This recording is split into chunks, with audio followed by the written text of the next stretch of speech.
श्री श्रीपाद स्वामींचा भक्तांवर अनुग्रह. नमस्कार मंडळी, कसे आहात आपण? आपण मजेत आहात ना?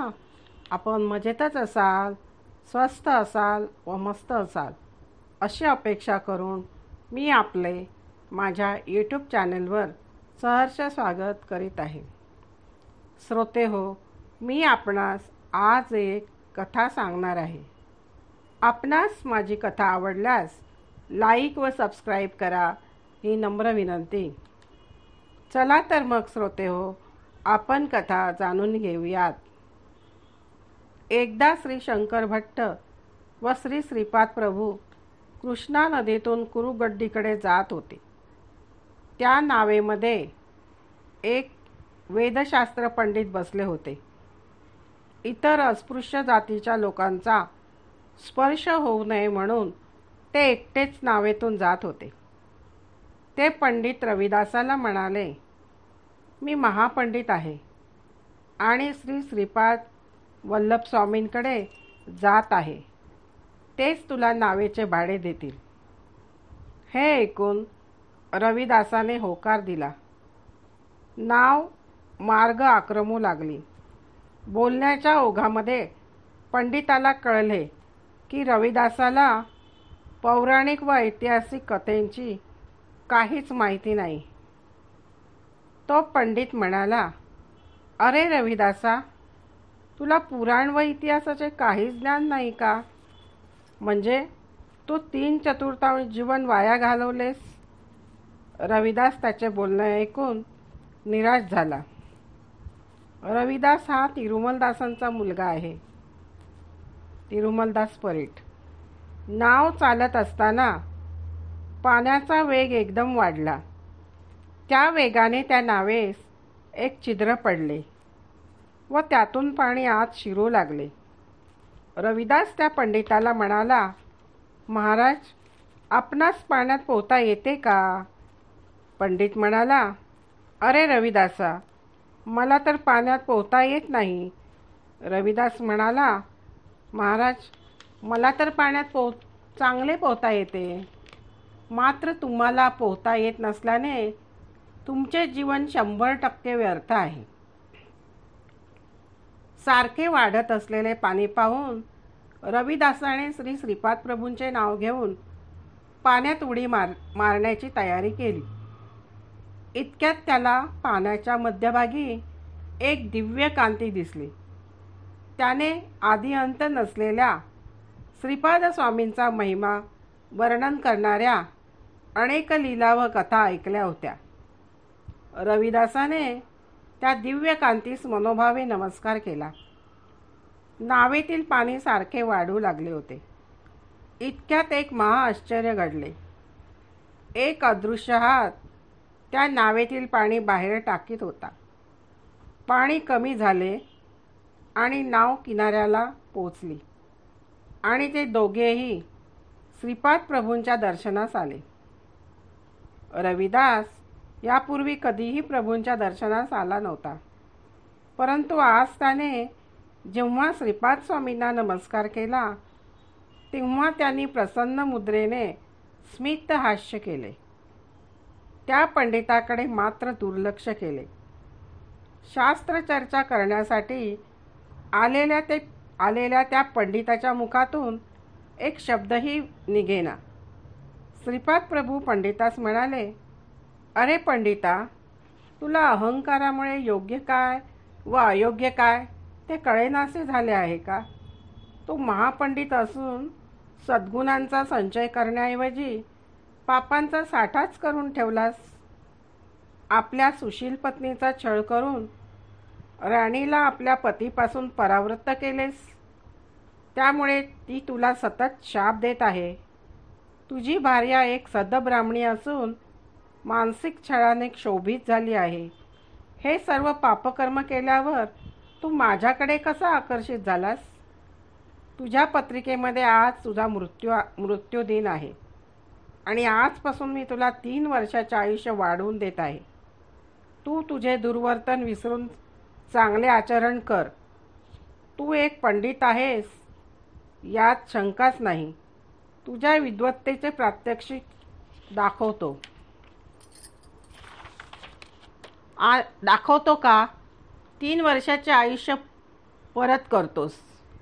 यापैकी तुला काय मंजूर आहे? श्रीपादांचे ते शब्द ऐकून पंडिताच्या तोंडून एक शब्दही फुटेना. जणू काही मुकाच झाला होता. त्याच्या मनात 3 वर्षाचे आयुष्य वाढावे हीच इच्छा होती. श्रीपाद स्वामी म्हणाले, तुझ्या मनातील इच्छेनुसार मी तुला 3 वर्षाचे आयुष्य वाढवून देत आहे. तू रजकाच्या स्त्रीस जबरदस्तीने पळवून तिला दासी केलेस, परंतु पुढील काळात ते रजक दाम्पत्य महाराजाचे सुख वैभवांचा आस्वाद घेतील. तेव्हा तू रजक पत्नीचा दास बनून त्यांची सेवा करशील. या 3 वर्षात काही सत्कर्म केल्यास अन्न वस्त्राला तुला काही कमी पडणार नाही, आणि जर दुष्कर्म केलेस तर त्या नाना यातना तुला भोगाव्या लागतील. मरणापासून तुझे रक्षण करून माझ्याकडे घेऊन येणाऱ्या रविदासाला मात्र तुझे सर्व पुण्य मिळेल. त्या पुण्याच्या फलस्वरूप तो माझी सेवा करील. तू तात्काळ या पुण्यभूमीतून निघून जा. स्वामींच्या आज्ञेनुसार तो पंडित तेथून निघून गेला. रविदास मात्र श्रीपाद स्वामींच्या आश्रमात राहून स्वामींची सेवा करू लागला. तो दररोज स्वामींचे कपडे धुवून आणि आश्रमातील अंगण झाडून स्वच्छ करीत असे. श्रीपाद प्रभूंच्या पूजेसाठी ताजी आणि सुवासिक फुले आणणे हे तर रविदासाच्या आवडीचे काम होते. श्रीपाद प्रभू स्नानासाठी कृष्णा नदीवर नेहमी जात असताना तो त्यांना दररोज साष्टांग नमस्कार घालीत असे, आणि स्वामी त्याचा नमस्कार प्रसन्न मुद्रेने स्वीकारित असत. रविदासाच्या पित्याने त्यास एकदा सांगितले होते की श्रीपाद प्रभू हे अंतर्यामी असल्याने त्यांना केलेला एक नमस्कार स्वीकार झाल्यास तो 100 लोकांना केलेल्या नमस्काराचे फळ मिळवून देणारा आहे. एकदा रविदास कृष्णा नदीच्या तीरावर उभा होता. त्यावेळी एका मोठ्या नावेमध्ये त्या गावातील राजा आपल्या लवाजम्यासह जलविहार करीत होता. रविदास त्या राजाकडे एकचित्ताने पाहत होता. तेवढ्यात श्रीपाद स्वामी नदीत आपले स्नान आटोपून बाहेर आले. रविदासाचे त्यांच्याकडे लक्षच नव्हते.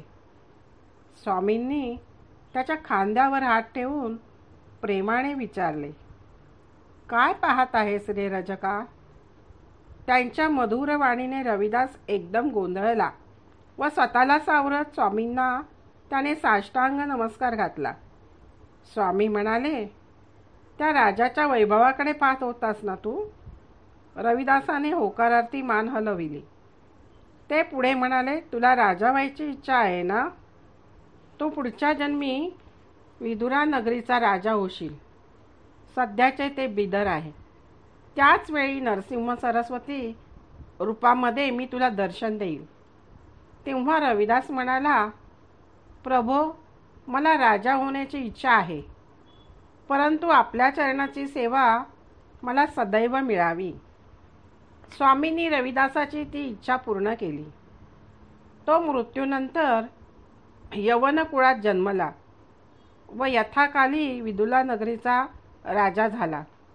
राजवैभव उपभोगून जीवनाच्या उतारवयात त्याला श्री नरसिंह स्वामींचे दर्शन झाले. त्यांच्याच कृपेने त्याला पूर्वजन्माची आठवण झाली आणि तो नरसिंह सरस्वती स्वामींच्या चरणांवर नतमस्तक झाला.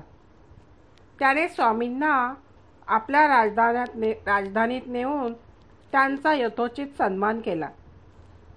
तात्पर्य: श्रोते हो, आपणास आत्तापर्यंत श्रीपादांचे जे भक्त आहेत, होऊन गेले, त्यांच्या कथा आपण ऐकल्यात. त्यात तिरुमलदास, नामानंद स्वामी, बंगारय्या, बंगारप्पा, शंकर भट्ट, गुरुदत्त भट, गुरुचरण, वल्लभाचार्य, सुबैया अशा अनेक भक्तांच्या कथा आपण ऐकल्यात. भक्तांच्या उणिवा शोधून, गुणदोष पाहून त्यांना त्याप्रमाणे श्रीपाद प्रभूंनी अनुग्रह दिला. सद्गुरू आपल्या प्रेमळ कटाक्षाने भक्तांचे कल्याण करतात. त्यासाठी श्रोतेहो, सर्वात सोपे नामस्मरण. हे आपणास कोठेही कधीही करता येते आणि कोणत्याही वेळी आपण नामस्मरण करू शकतो. नुसते नामस्मरण केले तरी सद्गुरूपर्यंत आपणास पोहोचता येते. श्रोतेहो, तुम्हाला ही माझी कथा कशी वाटली? आवडली का? आवडल्यास लाईक व सबस्क्राईब करा व कमेंटमध्ये जरूर सांगा. श्रोतेहो, माझ्या कथा ऐकल्याबद्दल तुमचे मनापासून खूप खूप धन्यवाद. श्री श्रीपाद प्रभूंचा जय जयकार असो.